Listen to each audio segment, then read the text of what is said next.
അടുത്ത ഒരു യൂണിറ്റ്, അതായത് അഡ്മിഷൻ ഓഫ് പാർട്ട്ണർ അല്ലെങ്കിൽ റീകോൺസ്റ്റിറ്റ്യൂഷൻ ഓഫ് പാർട്ണർഷിപ്പ്. എന്താണ് ഈ പാർട്ണർഷിപ്പ് എന്ന് പറഞ്ഞാൽ? Relation between person, 2 or more persons ഉണ്ടായിരുന്നു. അവരെന്ത് ചെയ്തിരിക്കണം?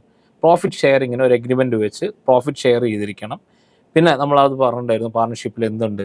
ഒരു ഏജൻസി റിലേഷൻഷിപ്പ്, അതായത് ഒരു ഏജൻറ്റ് പ്രിൻസിപ്പൽ റിലേഷൻഷിപ്പ് ഉണ്ടായിരുന്നു. ഓക്കെ, ഇത്രയുമാണ് പാർട്ണർഷിപ്പ് എന്ന് പറയുന്നത്. അപ്പം ഞാനും ഒരു വൈഷ്ണവ് എന്ന് പറഞ്ഞ ആളും പാർട്ട്ണർ ആണെങ്കിൽ തീർച്ചയായിട്ടും നമ്മൾ തമ്മിൽ ഒരു റിലേഷൻഷിപ്പ് ഉണ്ടാവണം, ഒരു എഗ്രിമെൻ്റ് ഉണ്ടാവണം, ഒക്കെ ശരിയാണ്. അതിലേക്ക് ഞാൻ ഷെഫീർ എന്ന് പറഞ്ഞിട്ടുള്ള ഒരു പാർട്ട്ണറെ ആഡ് ചെയ്യുകയാണെങ്കിൽ, സോ ആ പാർട്ണർഷിപ്പിൻ്റെ ഞാനും വൈഷ്ണവും തമ്മിലുള്ള റിലേഷൻഷിപ്പിൽ വ്യത്യാസം വരുന്നുണ്ട്. സോ ഇത്തരത്തിലുള്ള പാർട്ട്നേഴ്സ് തമ്മിലുള്ള റിലേഷൻഷിപ്പിലുള്ള ചേഞ്ചസിനെയാണ് നമ്മൾ എന്ത് വിളിക്കുന്നത്? റീകോൺസ്റ്റിറ്റ്യൂഷൻ ഓഫ് പാർട്ണർഷിപ്പ് ഫേം എന്ന് വിളിക്കുന്നത്. സോ ഉദാഹരണമായിട്ട് നമ്മളിപ്പോൾ പഠിക്കാൻ പോകുന്ന ചാപ്റ്റർ നമുക്ക് എല്ലാവർക്കും അറിയാം. എന്താണ് റീകോൺസ്റ്റിറ്റ്യൂഷൻ ഓഫ് പാർട്ണർഷിപ്പ് ഫേമിൽ? എന്താണ് ഫസ്റ്റ് ചാപ്റ്റർ എന്ന് പറയുന്നത്? എന്താ? Admission of A partner. എന്താണ് അഡ്മിഷൻ എന്ന് നമുക്ക് നോക്കാം. വളരെ ഇമ്പോർട്ടൻ്റ് ആയിട്ടുള്ള കോൺസെപ്റ്റ് ഡിസ്കഷനാണ് ഇവിടെ നടക്കുന്നത്. സോ വളരെ ശ്രദ്ധിച്ച് കേൾക്കുക. വളരെ ഈസി ആയിട്ടുള്ള ഒരു ചാപ്റ്ററാണ് എന്ത്? അഡ്മിഷൻ എന്ന് പറയുന്നത്. ക്ലിയർ ആണോ അല്ലേ? യെസ്, നോക്കാം. സോ നമ്മൾ ഈ പാർട്ണർഷിപ്പിൻ്റെ അഡ്മിഷനിലോട്ട് പോകുന്നു. യെസ്, അപ്പം റീകോൺസ്റ്റിറ്റ്യൂഷൻ ഓഫ് പാർട്ണർഷിപ്പ്, ഇതിൻ്റെ മീനിങ് എന്താണ്? റിലേഷൻഷിപ്പ് ചേഞ്ചസ് ആണ്.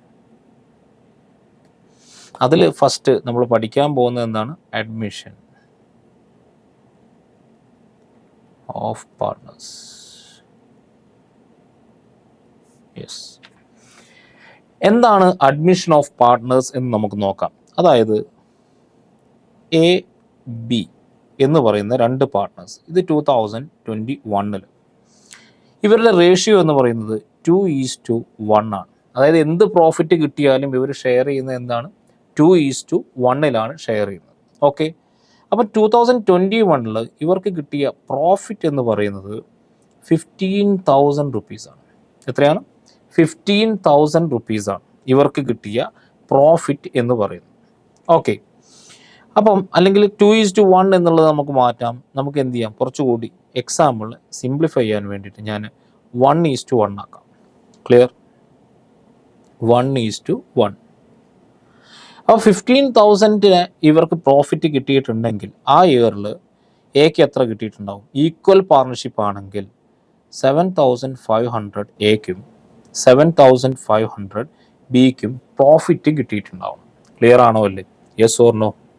അതായത് ഇപ്പം സിമ്പിൾ എക്സാമ്പിളാണ്. 2021 ആണ് നമ്മുടെ ഇയർ. ആ ഇയറിൽ ആ ഫേമിൽ എത്ര പ്രോഫിറ്റ് ഉണ്ടായിരുന്നു? 15,000 പ്രോഫിറ്റ് ഉണ്ടായിരുന്നു. 2 പാർട്ട്നേഴ്സ് ആയിരുന്നു, എയും ബിയും.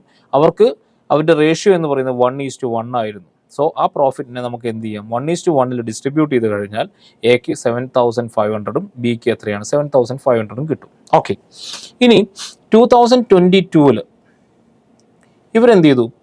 എയും ബിയും ചേർന്ന് ഒരു പാർട്ണറെ കൂടെ, സിയെ കൂടെ ഇവരുടെ ഫേമിലേക്ക് മാറ്റി. സോ 2022 1st ജനുവരിയിൽ നമുക്ക് കാലണ്ടർ ഇയർ എടുക്കാം.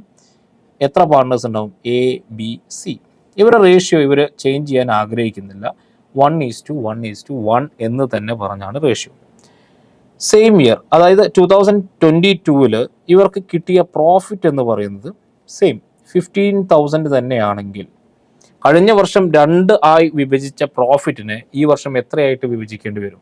അല്ലെങ്കിൽ എത്രയായിട്ട് ഷെയർ ചെയ്യേണ്ടി വരും? 3 ആയിട്ട് ഷെയർ ചെയ്യണം. സോ ഇവിടെ എക്ക് എത്ര വരും? 5,000 റുപ്പീസാണ് എക്ക്, 5,000 റുപ്പീസാണ് ബിക്ക്. അതുപോലെ തന്നെ 5,000 റുപ്പീസ് ആയിരിക്കും ആർക്കും കിട്ടിയിട്ടുണ്ടാവുക? സിക്കും കിട്ടുന്നുണ്ടാവുക. ക്ലിയർ ആണോ അല്ലേ? സോ ഇവിടെ പുതിയ പാർട്ണർ വരുന്നത് കൊണ്ട് പഴയ പാർട്ട്നേഴ്സിന് വല്ല നഷ്ടവും ഉണ്ടോ എന്ന് നമുക്ക് ചെക്ക് ചെയ്യണ്ടേ? അതായത് പുതിയ പാർട്ണർ വരുന്നതിന് മുമ്പേ 15,000 പ്രോഫിറ്റ് കിട്ടിയിരുന്നെങ്കിൽ അവർ എത്രയായിട്ട് ഡിവൈഡ് ചെയ്താൽ മതിയായിരുന്നു? 2 ആക്കി ഡിവൈഡ് ചെയ്താൽ മതിയായിരുന്നു. അതായത് 7,500 ആയിട്ടും 7,500 ആയിട്ടും ഡിവൈഡ് ചെയ്തു. ഓക്കെ, ഇനി പുതിയ പാർട്ണർ വന്നു കഴിഞ്ഞപ്പം ആ പുതിയ പാർട്ണർ വന്ന ഇയറിലും 15,000 തന്നെയാണ് പ്രോഫിറ്റ് എങ്കിൽ അവർ എത്രയായിട്ട് ഡിവൈഡ് ചെയ്യണം? ആ പ്രോഫിറ്റിനെ 3 ആയിട്ട് ഷെയർ ചെയ്യണം. എങ്ങനെയാണ്? 5,000, 5,000. സോ ഇവിടെ ഒരു വ്യത്യാസമുണ്ട്. ഇത് ഓൾഡ് റേഷ്യോ ആണ്. അതായത് ഒരു പുതിയ പാർട്ട്ണർ വരുന്നതിന് മുമ്പേ എക്സിസ്റ്റിംഗ് പാർട്ട്നേഴ്സ് അല്ല അവിടെ ഉണ്ടായിരുന്ന പാർട്ട്നേഴ്സ് ഷെയർ ചെയ്തിരുന്ന ഓൾഡ് റേഷ്യോ, അതായത് 1:1 ആണ്. ഇനി ന്യൂ റേഷ്യോയിൽ ഷെയർ ചെയ്തപ്പം എത്ര കിട്ടിയിട്ടുണ്ടായിരുന്നു നോക്കാം. അതായത് എന്താണ്, 5,000 ആണ് എക്ക് കിട്ടിയിട്ടുള്ളത്, എത്രയാണ് 5,000 ആണ് ബിക്ക് കിട്ടിയിട്ടുള്ളത്. ക്ലിയർ ആണോ അല്ലേ? സോ നമുക്ക് എന്ത് ചെയ്യാം, ഈ old ratio minus new ratio ചെയ്ത് കഴിഞ്ഞാൽ എന്ത് കിട്ടുമെന്ന് നോക്കാം. ഓൾഡ് റേഷ്യോ 7,500, ന്യൂ റേഷ്യോ എന്ന് പറയുന്നത് 5,000. അതായത് 2,500 റുപ്പീസ് ആർക്ക് നഷ്ടമുണ്ട്? സി എന്ന് പറഞ്ഞ പുതിയ പാർട്ട്ണർ വരുന്നത് കൊണ്ട് എക്ക് നഷ്ടമുണ്ട്. സെയിം ആർക്കും നഷ്ടമുണ്ട്, 2,500 റുപ്പീസ് ബിക്കും നഷ്ടമുണ്ട്. ക്ലിയർ ആണോ അല്ലേ? ഇവരുടെ ഈ രണ്ട് നഷ്ടവും കൂടെ ചേർന്നാണ് ആർക്ക് പണം കിട്ടുന്നത്? സിക്ക് പുതിയ റേഷ്യോയിൽ എന്ത് കിട്ടുന്നത്? 5,000 കിട്ടുന്നത്. സോ സിക്ക് കിട്ടുന്നു എന്ന് പറയുമ്പം സിക്ക് എന്താണിത്? സിക്ക് ഗെയിൻ ആണ്. സോ അഡ്മിഷനിലെ ഇമ്പോർട്ടൻ്റ് ആയിട്ടുള്ള ഒരു റേഷ്യോ ഇവിടെ നമ്മൾ പറയണം.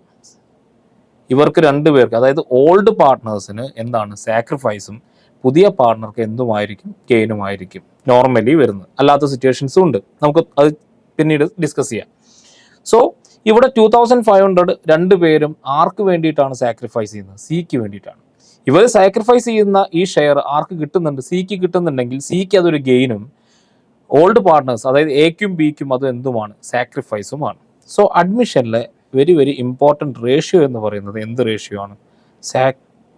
സാക്രിഫൈസിങ് റേഷ്യോ ആണ്. ക്ലിയർ ആണോ അല്ലേ? അഡ്മിഷനിലെ വെരി വെരി ഇമ്പോർട്ടൻറ്റ് റേഷ്യോ എന്ന് പറയുന്നത് എന്താണ്? സാക്രിഫൈസിങ് റേഷ്യോ ആണ്. ക്ലിയർ? ഓക്കെ. അപ്പം ഈ ഒരു കോൺസെപ്റ്റിനെയാണ് നമ്മൾ അഡ്മിഷൻ ഓഫ് പാർട്ട്ണർ, അതായത് നല്ല രീതിയിൽ നടന്നുകൊണ്ടിരിക്കുന്ന ഒരു ബിസിനസ്സിലേക്ക് ഒരു പുതിയ പാർട്ട്ണർ എടുക്കുന്ന പ്രോസസ്സിനെയാണ് നമ്മൾ എന്ത് വിളിക്കുന്നത്? അഡ്മിഷൻ എന്ന് വിളിക്കുന്നത്. പുതിയ പാർട്ട്ണർ വരുമ്പോൾ നോർമലി പഴയ ആളുകൾക്ക് എന്തുണ്ടാവാനുള്ള ചാൻസ് ഉണ്ട്? സാക്രിഫൈസ് ഉണ്ടാവാനുള്ള ചാൻസ് ഉണ്ട്.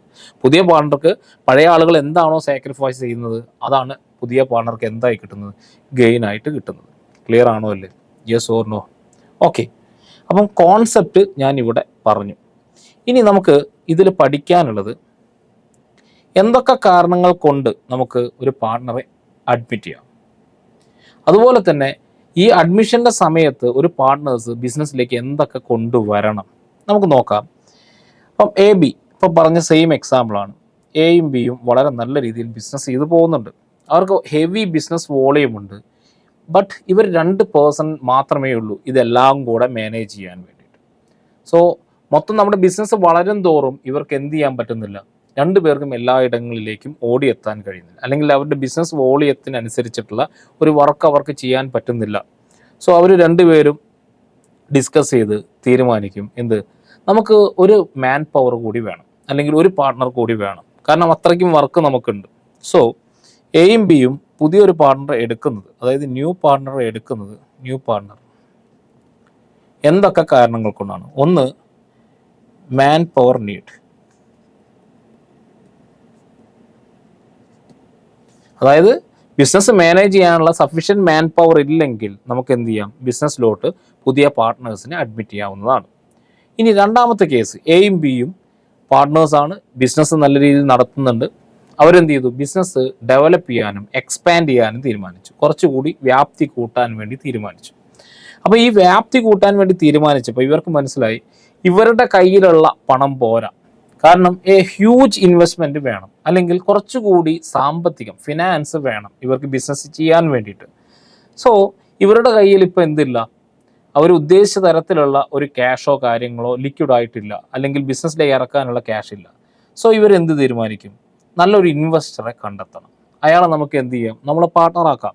അപ്പോൾ രണ്ടാമത്തെ റീസൺ എന്ന് പറയുന്നത് എന്താണ്? Financial need. ഫിനാൻഷ്യൽ നീഡ് ഉണ്ടെങ്കിലും നമുക്ക് എന്ത് ചെയ്യാം? ഒരു പുതിയ പാർട്ട്ണറെ ബിസിനസ്സിലോട്ട് എടുക്കാം. ക്ലിയർ ആണോ അല്ലേ? ഓക്കെ.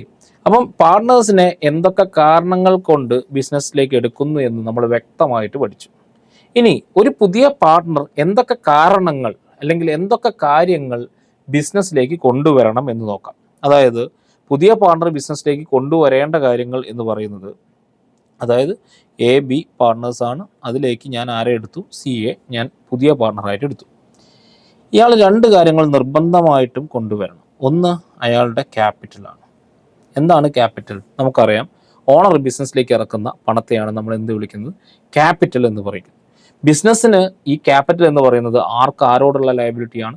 ബിസിനസ്സിന് ഇത് ഓണറോടുള്ള ലയബിലിറ്റിയാണ്. എന്തെങ്കിലും നമ്മുടെ ബിസിനസ് സ്റ്റോപ്പ് ചെയ്ത് കഴിഞ്ഞാൽ ഈ പണം ആർക്ക് തിരിച്ചു കൊടുക്കണം? നമ്മൾ ഓണർക്ക് തന്നെ തിരിച്ചു കൊടുക്കണം. ഓക്കെ. ഇനി രണ്ടാമത്തത് പാർട്ണർ കൊണ്ടുവരേണ്ട ഒരു കാര്യം എന്ന് പറയുന്നത് ഗുഡ് വില്ലാണ്. ഈ രണ്ട് കാര്യങ്ങളും എന്തിനാണ് കൊണ്ടുവരേണ്ടത് എന്ന് നമുക്ക് നോക്കണമല്ലോ. ഈ രണ്ട് കാര്യങ്ങളും എന്ത് കാര്യത്തിനാണ് നമ്മൾ കൊണ്ടുവരേണ്ടത് നോക്കാം. ക്യാപിറ്റൽ കൊണ്ടുവരുന്നത് ആ ഫേമിലെ അസറ്റ് ഷെയർ ചെയ്യാനാണ്. അസറ്റ് ഷെയറിങ്ങിന് വേണ്ടിയിട്ടാണ്. എന്ന് വെച്ചാൽ എ ആൻഡ് ബി പാർട്ട്നേഴ്സാണ്. അപ്പോൾ സി പുറമേ നിന്ന് നോക്കുമ്പോൾ സിക്ക് മനസ്സിലാവുന്നു എയും ബിയും വളരെ എഫിഷ്യൻ്റ് ആയിട്ട് ബിസിനസ് ചെയ്യുന്നുണ്ട്. ക്ലിയർ? അപ്പോൾ സി ഒരു സുപ്രഭാതത്തിൽ പെട്ടെന്ന് എയും ബിയോടും വന്ന് പറയുന്നു, ഞാൻ ഇന്നു മുതൽ നിങ്ങളുടെ പാർട്ണറാണ്.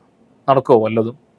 നിങ്ങളുടെ അസറ്റൊക്കെ സി യൂസ് ചെയ്യാൻ തുടങ്ങി, അല്ലെങ്കിൽ നിങ്ങളുടെ ഫേമിലൊക്കെ കയറി എല്ലാ കാര്യങ്ങളും ഇടപെടാൻ തുടങ്ങിക്കഴിഞ്ഞാൽ നിങ്ങൾ എന്ത് പറയും? നിങ്ങൾ ആരാണ് എന്ന് ചോദിക്കൂലേ? ഉറപ്പായിട്ടും ചോദിക്കും. കാരണം നിങ്ങൾക്ക് എന്ത് അധികാരമാണ് ബിസിനസ്സിലുള്ളത്? ഞങ്ങളുടെ അസറ്റൊക്കെ യൂസ് ചെയ്യാൻ നിങ്ങൾക്ക് ആരാണ് അധികാരം തന്നത് എന്നൊക്കെ നമുക്ക് ചോദിക്കാനുള്ള ഒരു റൈറ്റ് എക്കും ബിക്കും ഉണ്ട്. സോ ബിസിനസ്സിൽ ഒരു പാർട്ണർക്ക് റൈറ്റ് അല്ലെങ്കിൽ അസറ്റ് ഷെയർ ചെയ്യണം, ആ ബിസിനസ്സിൻ്റെ കാര്യങ്ങളിലെല്ലാം ഇടപഴകണം എന്നുണ്ടെങ്കിൽ അയാൾ നിർബന്ധമായിട്ടും എന്ത് കൊണ്ടുവരണം? ക്യാപിറ്റൽ കൊണ്ടുവരണം. സോ ക്യാപിറ്റൽ എന്ന് പറയുന്നത് ആ ബിസിനസ്സിൻ്റെ അസറ്റ് ഷെയർ ചെയ്യാൻ വേണ്ടിയിട്ടുള്ള, അല്ലെങ്കിൽ ആ ബിസിനസ്സിൽ അയാൾക്ക് ഒരു റൈറ്റ് കിട്ടാൻ വേണ്ടിയിട്ടുള്ള ഉപാധിയാണ്. ഓണേഴ്സ് ഇക്വിറ്റി, ഓണേഴ്സിൻ്റെ റൈറ്റ് എന്നൊക്കെ പറയാറുണ്ട്. ഇനി ഗുഡ് വിൽ എന്തിനു വേണ്ടിയിട്ടാണ് കൊണ്ടുവരുന്നത്? നേരത്തെ എക്സാമ്പിൾ ഇവിടെ മേലുള്ള എക്സാമ്പിളിൽ 2500ഉം 2500ഉം ആര് സാക്രിഫൈസ് ചെയ്തിട്ടുണ്ട്? എയും ബിയും ആർക്ക് വേണ്ടി സാക്രിഫൈസ് ചെയ്തിട്ടുണ്ട്? സിക്ക് വേണ്ടി സാക്രിഫൈസ് ചെയ്തിട്ടുണ്ട്. ക്ലിയർ ആണോ അല്ലേ? അതായത് 2500 ഈ 2500 എങ്ങനെ കിട്ടിയെന്ന് നമുക്കറിയാം. അതായത് പുതിയ പാർട്ണർ വരുന്നതിന് മുമ്പേ അവർക്ക് കിട്ടിക്കൊണ്ടിരുന്ന പ്രോഫിറ്റ്, അതായത് പ്രോഫിറ്റ് കോൺസ്റ്റന്റ് ആണ് എന്ന് നമുക്ക് അസ്യൂം ചെയ്യാം. 15,000 ആയിരുന്നു നമ്മുടെ പ്രോഫിറ്റ്. 7,500ഉം 7,500ഉം ആയിരുന്നു. ഇപ്പം പുതിയൊരു പാർട്ണർ വന്നു കഴിഞ്ഞപ്പം സെയിം പ്രോഫിറ്റിൽ അയാൾക്ക് എത്ര കിട്ടുന്നുണ്ട്? 5,000 മാത്രമേ കിട്ടുന്നുള്ളൂ എങ്കിൽ ഡിഫറൻസ് ലോസ് ആണ്, അല്ലെങ്കിൽ സാക്രിഫൈസ് ആണ്. ഈ സാക്രിഫൈസ് ഇവർ ആർക്ക് വേണ്ടിയിട്ടാണ് ചെയ്യുന്നത്? പുതിയ പാർട്ണർക്ക് വേണ്ടിയിട്ടാണ് ചെയ്യുന്നത്. ക്ലിയർ ആണോ അല്ലേ? ഇവർക്ക് സാക്രിഫൈസ് ഉള്ളത് പുതിയ പാർട്ണർക്ക് എന്തായിരുന്നു? ഗെയിൻ ആയിരുന്നു. ഓക്കെ. അപ്പം ഇയാൾ ഇവിടെ എന്ത് ഫ്യൂച്ചർ പ്രോഫിറ്റ് ഷെയർ ചെയ്തു. ക്ലിയർ ആണോ അല്ലേ? അതായത് സി എന്ന് പറയുന്ന ആള് ഫ്യൂച്ചർ പ്രോഫിറ്റ്, അതായത് 2021 അല്ലെങ്കിൽ 2022 പ്രോഫിറ്റ് ഷെയർ ചെയ്യപ്പെടുന്നുണ്ട്. Yes or no? യെസ്.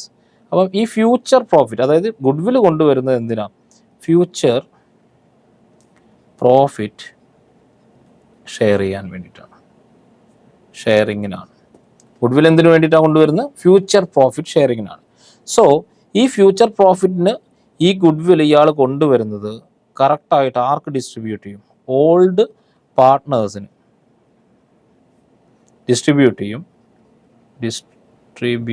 ചെയ്യും. ഏത് റേഷ്യോയിലും?